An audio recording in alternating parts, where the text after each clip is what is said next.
Today on the program, DS is starting to tease the upcoming DS number 3. In response to the fuel crisis, Italy is reacting by lowering the price of gasoline by 25 cents per liter. Abarth must bring back combustion engines in its cars, including the next key model relying on Abarth. And finally, Porsche unveils a revolutionary patent to save the manual gearbox.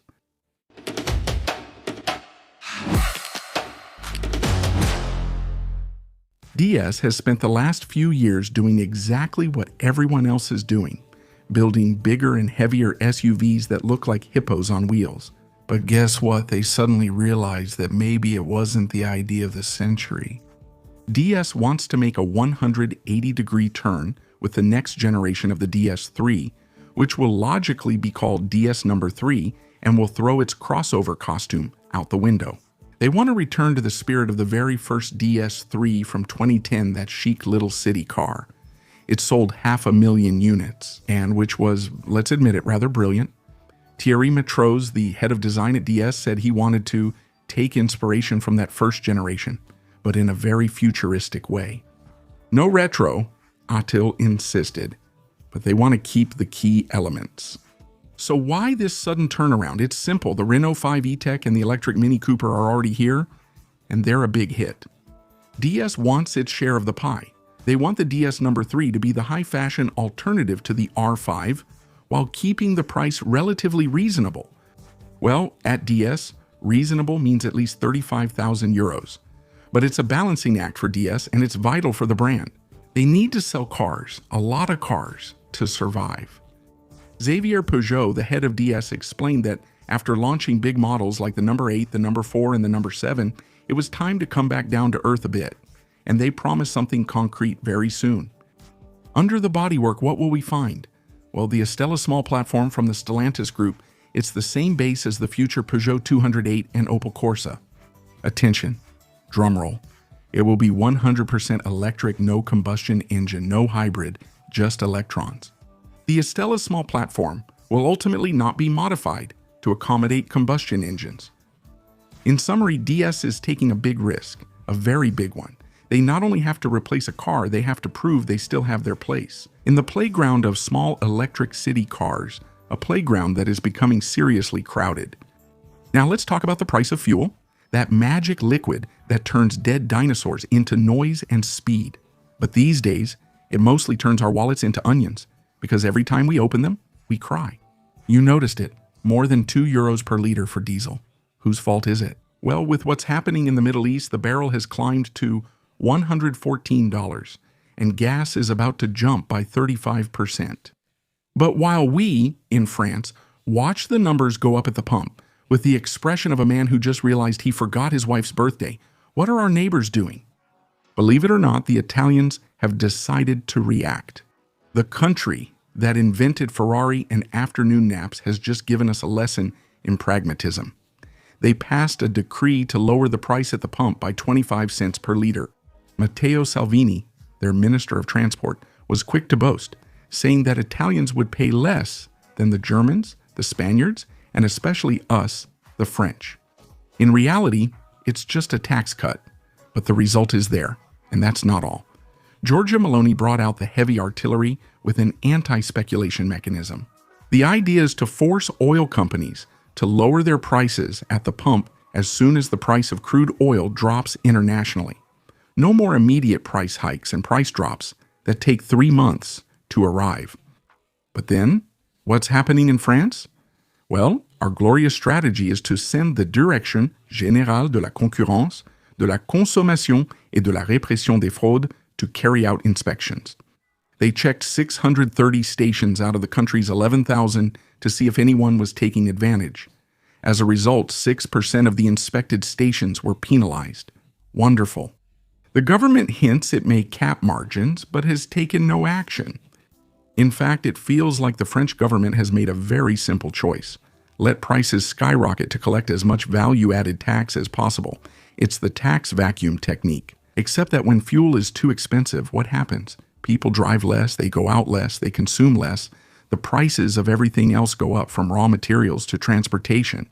And at the end of the day, what do we get? A middle class that's getting poorer, an economy that's slowing down, and ironically less revenue? for the state? That's like shooting yourself in one foot, reloading and then shooting the other, just to be sure. In short, while our neighbors fight the fire, we're just watching and thinking it looks like a good campfire. Then Abarth, led by Carlos Tavares, wondered, what if we removed everything that makes an Abarth charming and just added batteries? The result? An absolute catastrophe, a disaster of biblical proportions. They released the electric 500, then the 600e SUV with 280 horsepower. On paper, it was the most powerful production Abarth ever. But in real life, nobody wants it. Sales are so bad that Abarth refuses to talk about it. Yes, the brand doesn't provide official figures. The only numbers we know are from 2024, when they reportedly sold only 7,325 cars across all of Europe. And in Italy, their home country, just 264 unfortunate units, 264. For comparison, in 2020, they sold 3,000. So at Stellantis, panic is setting in. They realize that Abarth customers love the noise, the emotion, the smell of gasoline. Olivier Francois, the big boss, even admitted that he was thinking about ways to satisfy this desire by going back to cylinders and pistons on the 500 and 600. Rumor even has it that he's preparing an Abarth based on the new Fiat Grande des Pandas. A model was even presented internally, but here's the problem. The Grande des Pandas is based on the smart car platform, designed for entry-level cars, not to handle 280 electric horsepower. So the most likely option would be a hybrid combustion engine. We're talking about the 1.2L engine, paired with a dual-clutch automatic transmission. Of course, Fiat engineers strongly deny the development of combustion sports cars because of the environmental penalty. And honestly, does Abarth really have any other solution to sell cars? We will know more on May 21st when the head of Stellantis, Antonio Filosa, will announce his strategic plan. In the meantime, let's hope that the Scorpion gets its sting back and, above all, its voice.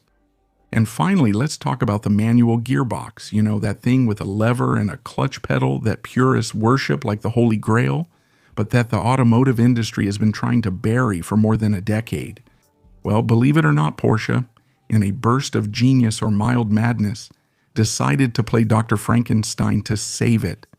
Remember, 13 years ago, Porsche did the unthinkable. They removed the manual gearbox from the 911 Grand Touring 3991 generation and only offered the 7-speed Porsche Doppelkupplungsgetriebe.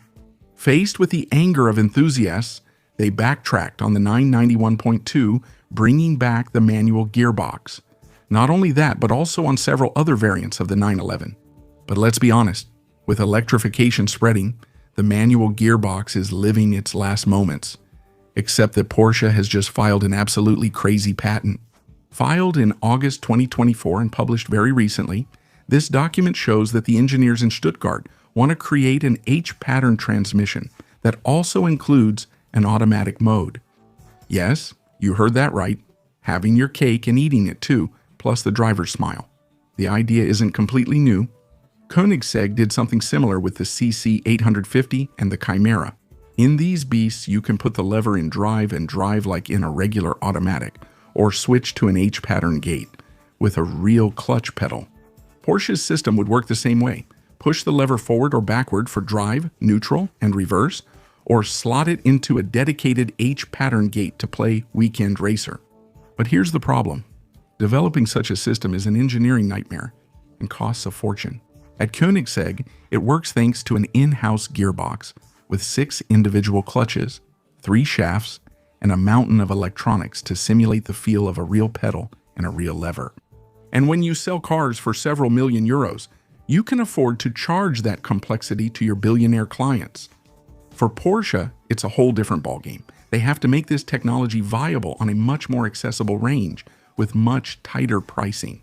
It's a colossal challenge, especially when you know how close their current manual and Porsche Doppelkupplungsgetriebe gearboxes already are to perfection. But then again, on one side, they have customers who would scream bloody murder if you took away their pedals. On the other side, there are those who just want the convenience of the Porsche Doppelkupplungsgetriebe in traffic jams. So who knows? Maybe the wizards at Porsche have found the magic formula to satisfy everyone. And before we finish this video, you might be paying 480 euros more per year for your car insurance than you actually need to. What's surprising is that in France, more than 1 out of 2 drivers never change their insurance. Not by choice, but because it's often complicated to compare offers, fill out forms, and make endless phone calls. As a result, many continue to pay full price, even though they could save up to 40 euros a month.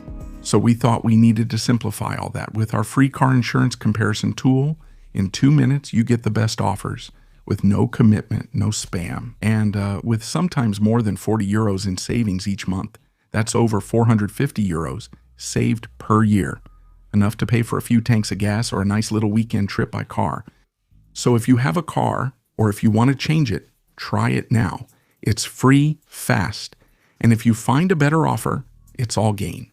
You'll find the link to our free no-obligation comparison tool in the description or in the first pinned comment. Thank you all for watching this new video. Feel free to subscribe and turn on the notification bell to make sure you don't miss anything. Bye.